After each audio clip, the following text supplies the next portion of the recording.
What if Russia disappears. तो गुरु लोग, Russia दुनिया का सबसे बड़ा देश है, तो इसका गायब होना भी हर तरीके से पूरी दुनिया पे असर करेगा। अब जैसे यही ले लो कि पृथ्वी के टोटल लैंडमास का 1/10 हिस्सा, जो लगभग 1,71,25,200 स्क्वायर किलोमीटर के बराबर है, वो अकेले रशिया के पास है। और अगर ये गणित समझ में ना आ रही हो तो ये फिगर इंडिया का 5 गुना और ऑस्ट्रेलिया का 2 गुना होता है। अरे देवा! और इसी चक्कर में रशिया अपना बॉर्डर 14 देशों के साथ शेयर करता है, जिनमें से कुछ तो यूएसएसआर के टाइम पर उसी के पार्ट थे।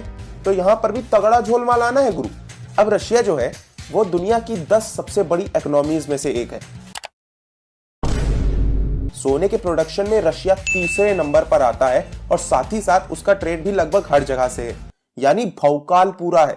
कुछ जगह एक्सेप्शन होंगी, पर मुद्दा यह है मियां कि इनके गायब होने से कई इकोनॉमीज या अर्थव्यवस्थाओं पर असर पड़ेगा, जिनमें रशिया के मेन ट्रेडिंग पार्टनर्स जैसे यूएसए, चाइना, जर्मनी जैसे देश तो होंगे ही, पर इससे इंडिया को भी इफेक्ट पड़ेगा, खासकर डिफेंस सेक्टर में। गुरु लोग, यूएस के बाद दुनिया का दूसरा सबसे बड़ा आर्म्स एक्सपोर्टर है रशिया, और आज के युग में हथियार के बिना कोई देश नहीं रहना चाहता।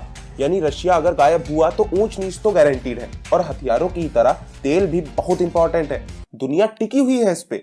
और दुनिया का 10 से 11% ऑयल प्रोडक्शन अकेले रशिया में होता है, जिससे ये मार्केट भी रशिया के लिए बिल्कुल नया नहीं है। और तेल तो तेल, नेचुरल गैस के सबसे बड़े सप्लायर्स में रशिया भी आता है। अरे अकेले यूरोप की 40% नेचुरल गैस की जरूरत रशिया से पूरी होती है। तो सोचो, अगर रशिया गायब हुआ तो अकेले यूरोप की अर्थव्यवस्था कितनी बुरी इफेक्ट होगी। सभी यूरोपीय देशों के जितने भी गैस फायर्ड पावर प्लांट्स हैं वो इफेक्ट होंगे, बंद होने लगेंगे या हो जाएंगे जब तक इन्हें कोई और गैस सोर्स नहीं मिलता, जिससे इन देशों में ऊर्जा की भारी कमी तो होगी, इसके साथ इनके एनर्जी रिलेटेड सेक्टर्स में महंगाई भी बढ़ेगी, जिससे भारी पावर कट्स की समस्या लोगों को झेलनी पड़ेगी। और साथ ही साथ इससे इकोनॉमिक और बाकी सेक्टर्स पे भी असर पड़ेगा। और बाकी दुनिया में तो तेल और गैस के दाम बढ़ेंगे ही। अरे मुझे चक्कर आने लग गया अब। और तो और यूरोप का सबसे ऊंचा माउंटेन माउंट एल्ब्रस भी चला जाएगा। क्यों? अरे वो भी तो रशिया में आता है।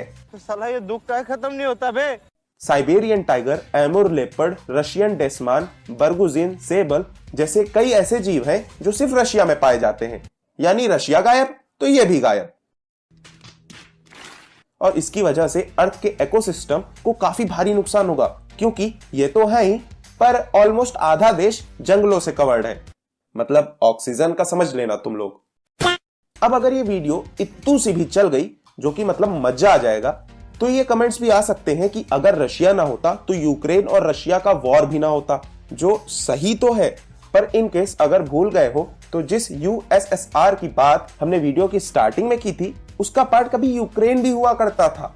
और यहीं से चीजें ट्रिकी हो जाती हैं, क्योंकि इससे नाटो की भी हिस्ट्री चेंज हो जाती। बहुत लोगों का मानना है कि नाटो और कुछ नहीं, अमेरिका और ईस्टर्न यूरोप देशों का गठबंधन था यूएसएसआर की डोमिनेंस को रोकने के लिए, जो अब रशिया हो गया है।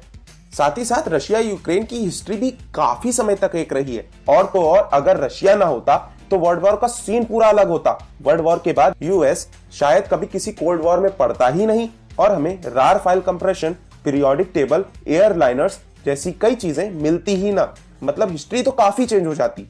पर तब भी इन जनरल रशिया का गायब होना दुनिया को दबा के अफेक्ट करेगा। खत्म, bye bye, tata, goodbye, गया। चप्पल छूट गया। हम फर्स्ट। अगर ये वीडियो अच्छी लगी तो इसे लाइक करना और शेयर भी कर देना। ऐसे ही और मजेदार फैक्ट्स चाहिए तो ये वीडियोस देखो। मैं मिलता हूं तुमसे अगली वीडियो में। टिल देन सब्सक्राइब कर लो।